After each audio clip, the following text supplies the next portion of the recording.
Okay, so you know how we always get requests to cover certain books?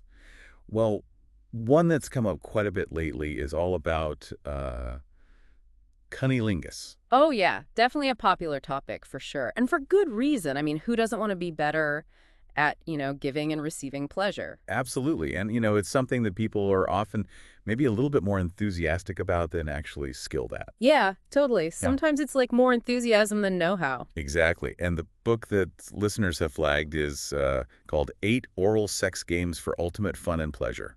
Oh, yeah, I've heard of that one. It's by Dr. Sonia Borg, right? That's right. She's a clinical sexologist. And it's supposed to be really great at sort of breaking things down in a way that's, both informative and fun. Yeah, it's not just about technique either. It's about understanding the anatomy, the arousal cycle. Oh, totally. And those games sound pretty intriguing too. Right. So we're diving into this book. Our mission really is to extract the most important nuggets of knowledge about cunnilingus from Dr. Borg. So basically, to help people become more informed and skilled in this area. Exactly. And the book itself, it's not just about the act itself. Hmm. It's also about, how to sort of turn it into an event, a pleasurable experience for both partners. That's so important, right? It's about connection and really focusing on the experience, not just going through the motions. Absolutely. So let's jump right in. Now, Dr. Borg starts off with a great analogy when it comes to female anatomy. Hmm. She says, you can't drive her crazy if you don't know where her buttons are, right? Makes perfect sense. You got to know the landscape. Right. So let's talk anatomy because it's a bit more complex than just, one magic spot. Oh, for sure. There's a lot going on down there, and it all works together. So the first thing is the overall term for the external female genitalia is the vulva.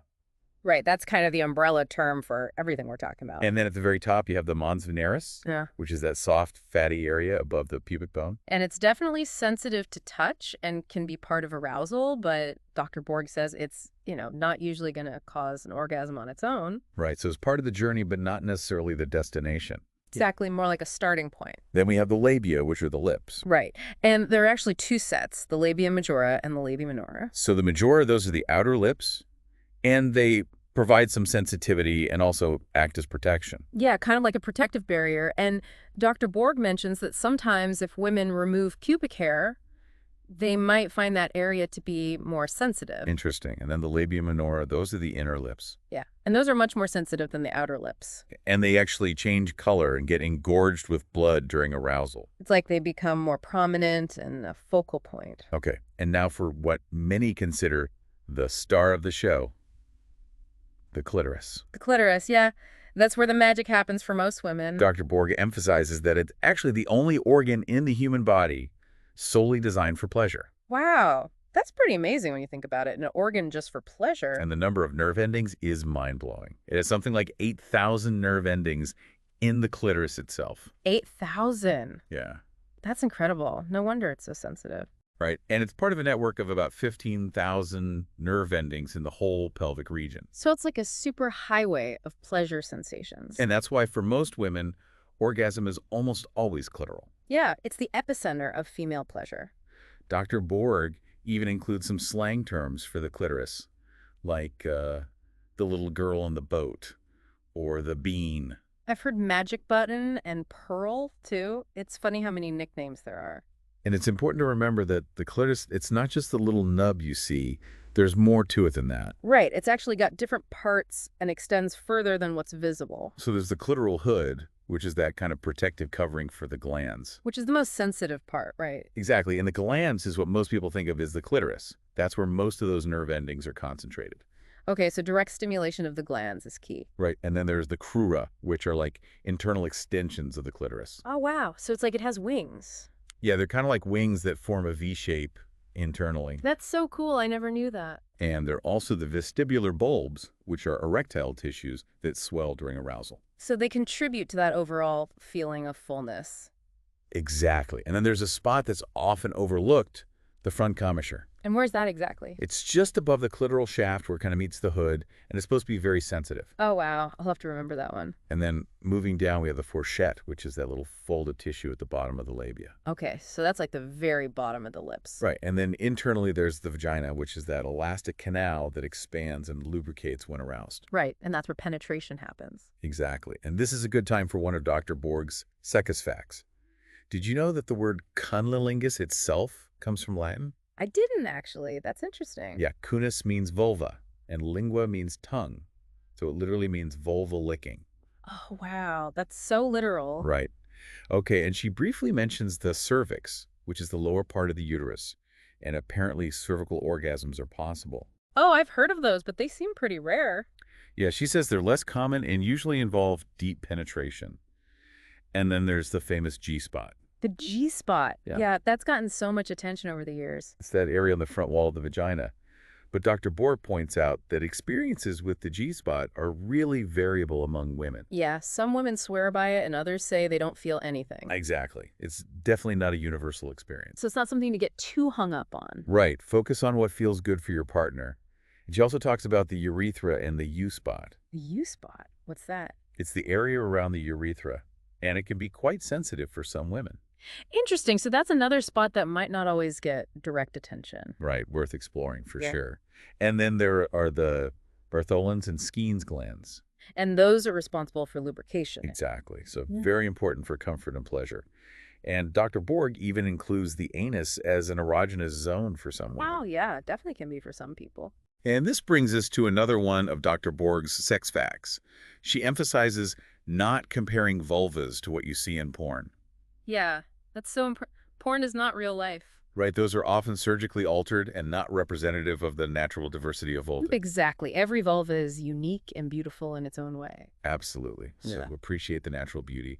And the last bit of anatomy is the pubococcygeal muscle, or the PC muscle. Oh, yeah, I've heard those Kegel exercises, right? Exactly. It's that sling of muscle that supports the pelvic floor, and it contracts during orgasm for both women and men. So strengthening it can really enhance pleasure for both partners. Exactly. And Dr. Borg actually describes specific Kegel sequences for both partners. Oh, cool. Like a workout routine for your pelvic floor? Yeah, there are short squeezes, long holds, and even a push-out action. Wow. I'm definitely going to have to try those. And a strong PC muscle can make a woman's orgasms more intense and also increase her ability to grip.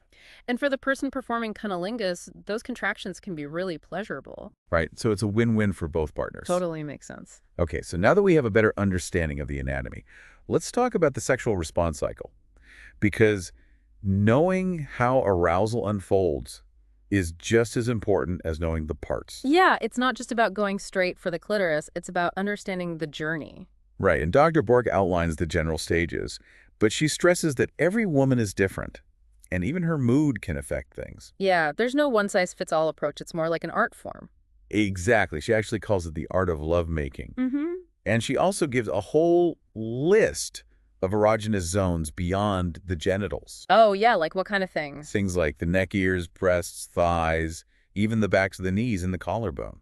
Wow. So basically the whole body can be a pleasure zone. Right. And incorporating those areas into foreplay can really heighten the experience. Totally. It's about building anticipation and creating a sensual experience. Okay, so in the early stages of arousal, you'll see things like increased heart rate breathing, changes some muscle tension, vaginal lubrication starting. And the nipples and clitoris will start to swell. Right, so those are all signs that she's getting turned on. And at this stage, the approach Dr. Borg suggests is all about being gentle and gradual. Yeah, like lots of slow strokes, Right. soft kisses, light touches. Exactly, and making eye contact and showing genuine appreciation. It's about building that connection and making her feel comfortable. As she becomes more aroused, the signs intensify, so breathing gets deeper. Moaning might start, muscle tension increases. And she might start sweating, and the genitals will darken because of the increased blood flow. The clitoris will become larger and more erect, and her breasts might feel fuller. Some women even get a flush all over their body. Right.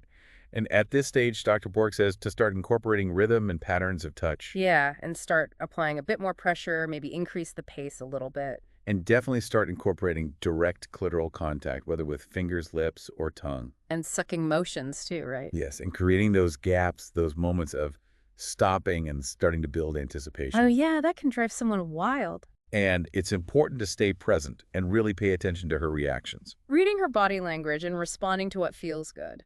Okay, and this is where we get to a really interesting sex fact. On average, women need about 20 minutes of direct clitoral stimulation to reach orgasm. 20 minutes? Wow, that's a lot longer than most guys need. Right, men typically only need 2 to 5 minutes of penile stimulation. So it's important to be patient and not rush things. Exactly. Cunnilingus is a marathon, not a sprint. Okay, then we have the orgasm phase, which is characterized by rhythmic muscle contractions. Those contractions can be felt throughout the whole pelvic area, right? Yeah, including the anal sphincter, and some women might even experience body rigidity or ejaculation. And the sex flush becomes more pronounced. During orgasm, Dr. Borg says to stay grounded and keep stimulating the clitoris and surrounding areas. You can intensify the pressure or use sucking with light tongue strokes. And it's worth noting that once a woman has orgasmed, she doesn't need to go through the whole cycle again to have another orgasm. Oh, really? So multiple orgasms are possible. Definitely, many women are capable of having several orgasms in a row. Wow, that's pretty awesome. And then we have the refractory period after the last orgasm. So that's when the body is kind of recovering and things are calming down. Right, and the clitoris and nipples might be extra sensitive, the sex flush disappears, and oxytocin is released. Oxytocin, that's the cuddle hormone, right? Exactly. So it promotes feelings of bonding and relaxation.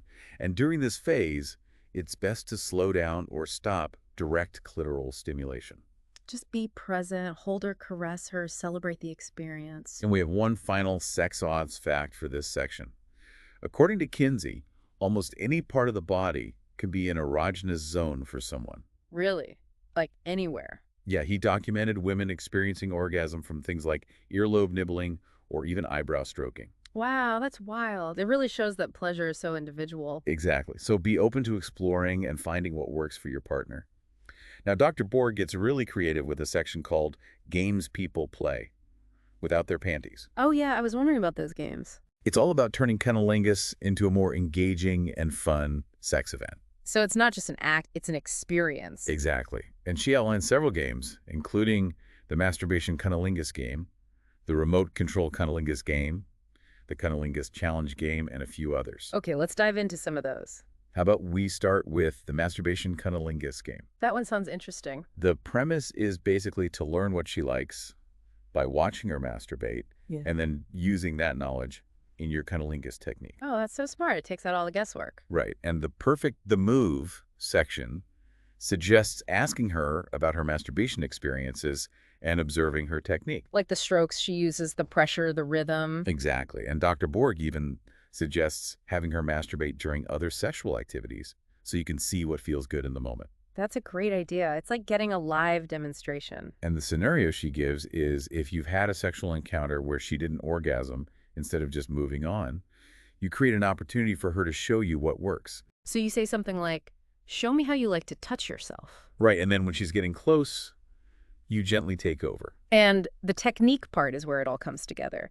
It starts with affirming her, telling how she's beautiful and that you're enjoying pleasuring her. And maintaining eye contact if both of you are comfortable with that. Yeah, it creates a sense of intimacy and connection. And then as she's getting close, you gently nudge her hand aside and start using your tongue in a way that mimics what you observed. Same rhythm, pressure, areas of focus. And she specifically mentions steady and maybe faster sucking motions, if that's what she seems to prefer. Okay, so really pay attention to her cues. And then a nice touch at the end is licking and kissing her fingers. That's so sensual and sweet. This expert says for this game is all about creating a supportive environment for sexual exploration. Yeah, because some women might feel awkward or insecure about masturbation. Dr. Borg reassures them that it's normal and healthy, and that understanding her own body will actually enhance your sex life together. And she also points out that while sex toys can be fun, they can't replace human touch. Right. There's something special about that connection between two people. Totally. It's about intimacy and shared pleasure. And the SESX fact here is that most people maintain the patterns of masturbation they develop during puberty unless they consciously try to change them. Oh, that's interesting. So those early patterns really stick with us. Okay, let's move on to the remote control cunnilingus game. This one involves a road trip and a vibrator. A road trip and a vibrator. That sounds like a fun combination. The idea is to use the vibrator for teasing and arousal during the trip, and then transition to cunnilingus when you reach your destination. Oh, so it's all about building anticipation. Exactly. And the move is simply to get familiar with the vibrator beforehand. Yeah, so you know how to use it effectively. And the scenario is surprising her with the toy at the start of the trip and using it intermittently throughout the journey, Like giving her little bursts of pleasure here and there. right? Maybe some short bursts, some longer pulses, just to keep the excitement building. Okay, so by the time you reach your destination, she's really ready for more. And the technique is to get creative and coordinate the vibrator with the journey itself. But that's fun, like turning it on at a red light or syncing it with the music. Exactly. And then when you arrive at a private location, Dr. Borg actually suggests having her lie on the hood of the car. On the hood of the car, that's a bit adventurous. Yeah, she also mentions the back seat as a more practical alternative. Probably a bit more comfortable, too.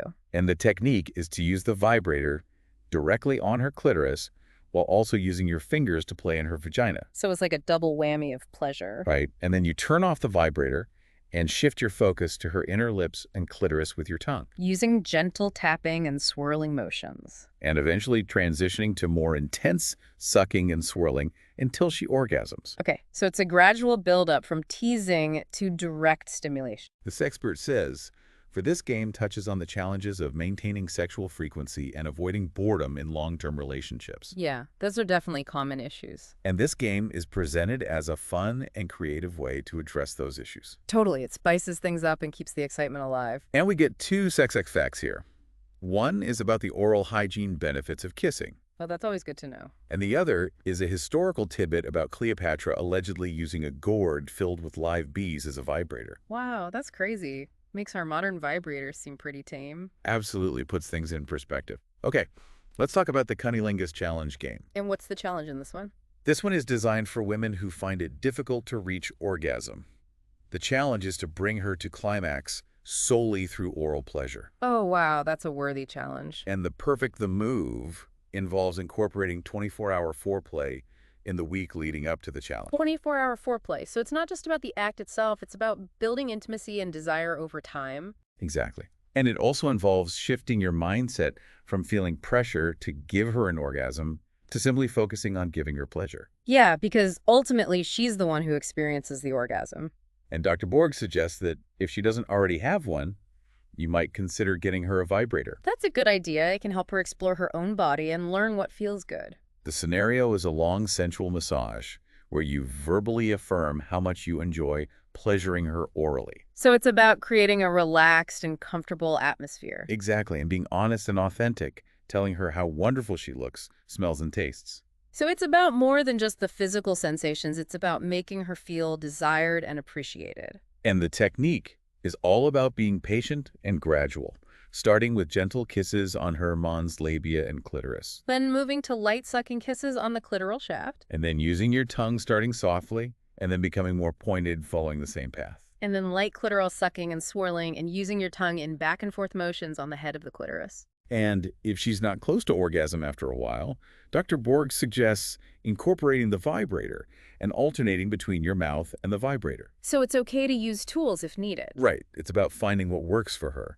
The sexpert says, delves into why some women might only orgasm during masturbation. Like maybe they need very direct clitoral stimulation, or they have some inhibitions about expressing their needs. Or a lack of safety or trust in the relationship, or they're just shy about guiding their partner's touch. Yeah, those are all valid reasons. And Dr. Borg emphasizes not waiting to be asked and introduces her POP, Golden Rules for Effective Oral Sex. POP, what does that stand for? It stands for pleasure-focused in your delivery, observant of her reactions, and patient in your approach. Okay, so it's all about being attentive and responsive to her needs. And we get 3 more sex facts here. One is about the importance of suction, referencing the effectiveness of clitoral suction devices. Oh yeah, those can be really powerful. And the second is that while some women find orgasm challenging, the ability to reach orgasm often improves with age and practice. So it's not something to get discouraged about. And lastly, the significant role that having a sensitive and compassionate liver plays in helping women achieve orgasm. That's so important. It's about feeling safe and loved. These games really show that cunnilingus can be so much more than just a quick act. Yeah, it can be a deeply connecting and playful experience. And it's a skill that can be learned and refined over time. Definitely, it's not something you're born knowing how to do. So as we wrap up this deep dive, Yeah. what would you say are the key takeaways? Well, I think the main thing is that satisfying cunnilingus is about so much more than just the physical technique. Right, it's a whole package. It's about understanding the anatomy, being sensitive to the arousal cycle, being playful and creative, and most importantly, communicating and observing your partner. Exactly. It's a journey of discovery and pleasure for both partners. And it's something that can bring you closer together and deepen your intimacy. So to our listener, I want you to think about which of these insights or games resonated with you the most. Yeah, and how you might explore them further in your own life. Maybe it'll spark a conversation with your partner, or maybe you'll just do some personal reflection on your own experiences and preferences. The important thing is to keep learning and keep exploring. And to reiterate the expertise behind this information, Hmm. Dr. Sonia Borg holds a PhD in human sexuality and master's degrees in both public health and communication.